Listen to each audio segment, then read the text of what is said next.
ڈالروں کی اب یلغار. اب یہاں پر امریکی سرمایہ ڈالر چاہے مشرق سے آئے چاہے مغرب سے آئے وہ یہودیوں کا اعلی کار ہے.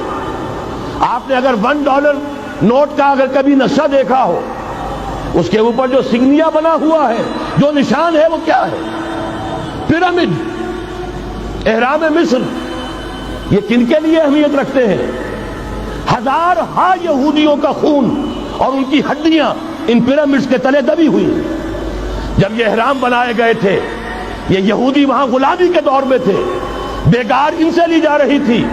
بڑے بڑے پتھر جب گرتے تھے تو پسنے والے یہودی ہوتے تھے.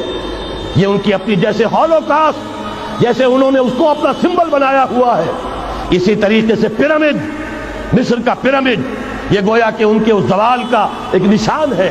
اور اس پر ایک آنکھ بنی ہوئی ہے، ایک آنکھ، کانے دجال کی آنکھ وہ دیکھ رہی ہے. عجیب ہے یہ سمبل. نیچے لکھا ہوا ہے نووس آرڈو سکلورم، اور یہ در حقیقت 1776 جو نیچے لکھا ہوا ہے وہ رومن حروف کے اندر یہ 1776 ہے جو میں بتا چکا ہوں آرڈر آف الومناٹی وسوپ نے قائم کیا تھا. عام دنیا یہ سمجھتی ہے کہ شاید یہ امریکہ کا یوم آزادی ہے، سن آزادی ہے. 1 مئی اس آرڈر آف الومناٹی کی تاسیس 1 مئی کو ہوئی ہے. یہ 1 مئی جو منایا جاتا ہے دھوکہ یہ دیا گیا ہے کہ یہ شکاگو کے جو مزدور ہیں ان کی یادگار ہے. حقیقت میں یہ 1 مئی اور 1776 آرڈر آف دی الومناٹی کی تاسیس کی تاریخ. ڈالر میرے اس دیش کو ناپاک نہ کرنا. اور میں تو انہیں داد دیتا ہوں جو کچھ انہوں نے، شاعر کہتے ہیں اس کو جو صاحب شعور ہے، اس صاحب شعور نے جو مشاہدہ کیا ہے کہ ڈالر آئے گا تو کیا آئے گا ہمارے ہاں. میری تو فکر کے اندر رچ بس گیا ہے.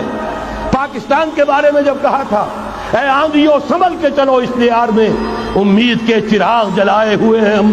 ہماری امیدوں کے چراغ ہے یہ. اسلام کا گہوارہ بننے والی ملک ہے یہ. اس کو ہم نے قائم کیا تھا اسلام کے لیے. یہ آندھیاں نہ چلیں. اس ملک کو ہم نے اسلام کے چراغ جو ہے ہم نے اس میں روشن کیے ہوئے ہیں. اے آندھیو سنبھل کے چلو اس دیار میں، امید کے چراغ جلائے ہوئے ہیں ہم.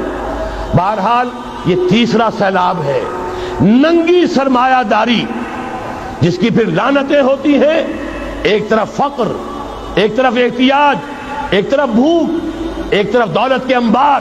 پہلے بھی ہمارے ہاں فرق کم نہیں ہے، لیکن اب جو ہوگا اگر یہ بات پوری ہو گئی تو وہ ننگی سرمایہ داری. اور سرمایہ داری ہی در حقیقت یہود کا سب سے بڑا ہتھ کنڈا ہے. یہ بینکنگ کا نظام، یہ سارا کا سارا سودی نظام، یہ IMF، یہ ورلڈ بینک، یہی تو ان کے سب سے بڑے ادارے ہیں. تو واقعہ یہ ہے کہ 3 طرف سے ہم پر حملہ ہو رہا ہے. اور یہ سود کے بارے میں کیا کہا تھا اقبال نے؟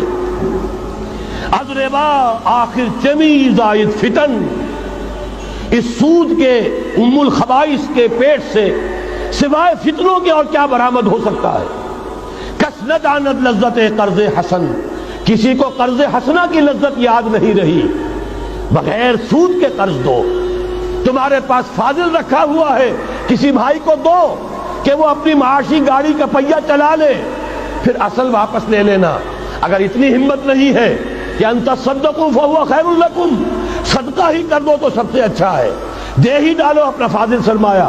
یسألونک ماذا ينفقون قل العفو، مت رکھو اپنے پاس، یہ گندگی ہے. لیکن اگر بڑے ہی کم ہمت ہو تو کم سے کم قرض حسنہ دو، اپنی اصل رقم واپس لینا. کس نہ دانت لذت قرض حسن، از ربا جاں تیرا دل چوں خشت و سنگ. اس لیے کہ سود کے ذریعے سے انسان کے اندر تاریکی پھیل جاتی ہے. دل جو ہے اینٹ کے مانند، پتھر کے مانند سخت ہو جاتا ہے، کٹھور. ثم قست قلوبکم فہی کالحجارۃ او اشد قسوہ. آدمی درندہ بے دندان و چنگ، اور انسان بغیر اس کے کہ بھیڑیوں والے دانت ہوں اور بھیڑیوں والے پنجے ہوں بھیڑیا بن جاتا ہے. بہرحال اب کرنے کا کام کیا ہے اس کو سمجھیے. اس پوری صورتحال کا میں نے آپ کے سامنے نقشہ پیش کر دیا. ایک طرف مغرب سے نیو ورلڈ آرڈر، جو جیو ورلڈ آرڈر ہے، اس وقت کی سپریم پاور آن ارتھ امریکہ کی سرپرستی میں بڑی تیزی کے ساتھ حملہ آور ہے. دوسری